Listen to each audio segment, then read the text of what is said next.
Welcome back, everyone. Ready to dive into some serious stuff today? Yeah. Taxes. Yeah. Yeah, not the most exciting topic. To stick with us on this deep dive, we're tackling the Tax Law Amendment Bill of 2024, specifically what it means for sales tax, income tax, and, well, businesses in general. You got it. This bill. It's dense. Lots to unpack. Definitely. But that's why we're here, to break it down. And honestly, some of the things tucked away in here, kind of surprising. Like, for instance, did you know there are circumstances where this bill could actually prevent some people from transferring property? Yeah. No property transfers. It's a pretty big deal. No kidding. Yeah. But let's not get ahead of ourselves. Right. So let's start with sales tax. One of our sources highlighted some potential issues for businesses, specifically with these input tax allowances. Could you break that down for our listeners? What's that all about? Sure. Input tax. It's basically the sales tax a business pays when they buy goods or services. And an input tax allowance.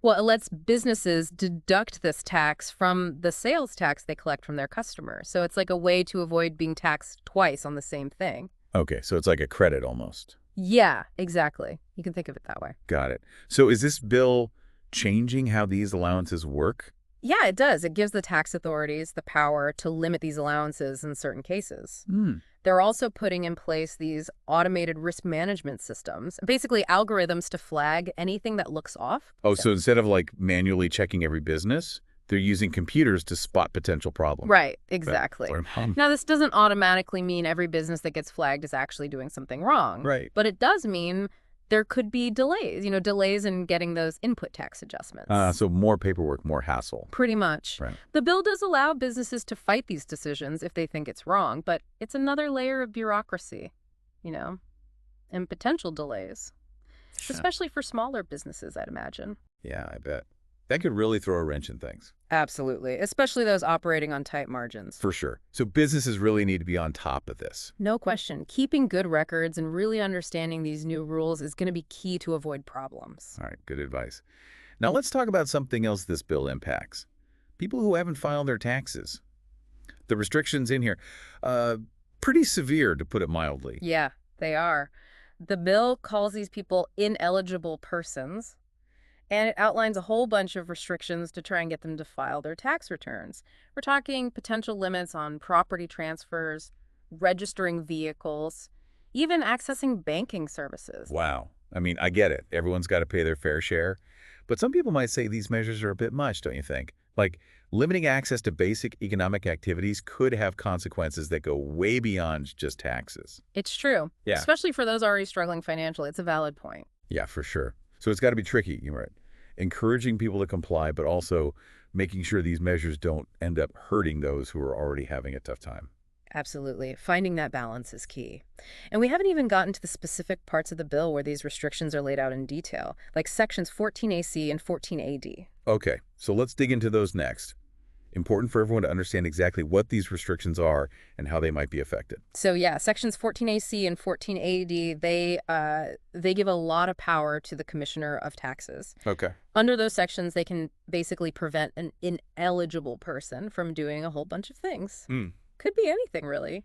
Transferring property, using their bank account. It's pretty broad. That's a lot of power. What's the reasoning behind such drastic measures? Well, the bill says it's necessary, to make sure people comply with the tax rules. Right. The idea is if you make it harder for people to access these basic services, they'll be more likely to just file their returns and get everything sorted out. I see. But couldn't that also backfire? Like, wouldn't that make some people even less likely to engage with the system? Yeah, that's a possibility. Definitely something to think about. And it's not just individuals either. Oh. No, the bill also talks about these coercive actions that they can take against businesses. If the business isn't complying, that is... Coercive actions. Yeah. Sounds kind of scary. Yeah, well, it basically gives the authorities the power to do some pretty extreme stuff. Like what? Like sealing up business premises, seizing property, even appointing someone to take over and manage the business, a receiver. Wow. So not only could businesses face financial penalties, they could actually be locked out of their own business. That's right, and have their assets seized. Yeah, it's a pretty serious situation. No kidding. Especially for smaller businesses, that could be devastating. Absolutely. And we haven't even gotten to the income tax amendments yet. Oh, right. There's more. Yep. Those add a whole other layer of economic restrictions specifically for people who haven't filed their income tax returns. Okay, so let's talk about those. Section 114C seems to be the main one, right? Yeah, 114C, that's the heart of it. Basically, it puts limits on what ineligible persons can do financially. Uh-huh. Like, for example, it restricts what kind of vehicle they can buy. Really? Yeah.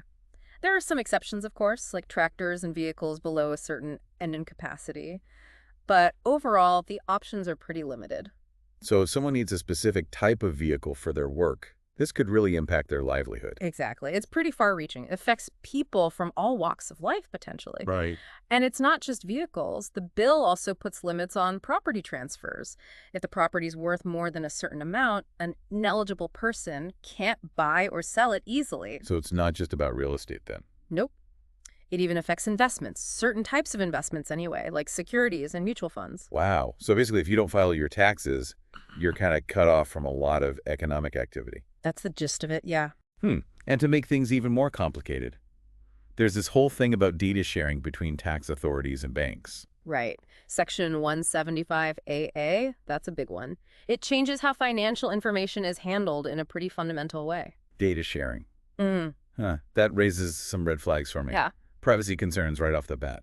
What exactly are they sharing, and how will this affect people? So under this new rule, banks have to share all sorts of information with the tax authorities, like how much money is coming in and going out, income, account numbers, even the algorithms they use to figure out how much tax people owe. So basically, the tax authorities will have a much clearer picture of what people are doing with their money. Exactly. But what's to stop them from misusing this information? Are there any safeguards in place to protect people's privacy? Well, the bill does mention data protection, some general principles anyway, but it's not really clear how they'll actually make sure people's privacy isn't violated or that this information won't be used for the wrong reasons. I bet some people are going to be pretty uncomfortable with this. It's kind of like Big Brother looking over your shoulder all the time. I get that. It's a valid concern. And you know what else is worrying? If those algorithms they're using are flawed or biased, people could be penalized unfairly. Yeah, that's a good point. It all comes down to transparency and accountability, I guess. Yeah, Making sure these systems are designed and used properly. absolutely. Transparency is key here. Okay. So we've covered the sales tax amendments, the restrictions on ineligible persons, the limitations on income tax, and now this data sharing thing. It's a lot to take in. But it seems like the main goal is to make sure everyone's paying their taxes and increase the government's revenue. Right. That's the big picture. Okay. Yeah. But with such big changes, there are bound to be both good and bad consequences. So let's talk about both sides. What are some of the potential benefits that could come from these amendments? Well, one argument is that if more people are paying their taxes, the government will have more money to spend on things like infrastructure, healthcare, Hmm. education, all that good stuff. So basically, if everyone contributes their fair share, it could lead to a more prosperous society for everyone. Exactly. That makes sense. But what about the downsides? We've talked about some already, but are there any other potential negative impacts we need to consider? Well, one big worry is that all this extra paperwork and stricter enforcement could make it even harder to run a business. Like starting and running a business is already tough enough. Adding more complexity could scare people off, and that could hurt innovation and job creation. Yeah, I see your point. It's a delicate balance, for sure. And like we talked about earlier, those restrictions on people who haven't filed their taxes, they could really hurt those who are already struggling. Right. So it's important to make sure the system isn't punishing people unfairly or creating obstacles for those trying to improve their situation. Definitely. It'll be interesting to see how it all plays out in the real world. Yeah, only time will tell, I guess. We'll have to see how these new rules are actually implemented and enforced. Okay, so we've spent a lot of time talking about what's in this tax law amendment bill, all the potential challenges and concerns. No. But let's shift gears a bit.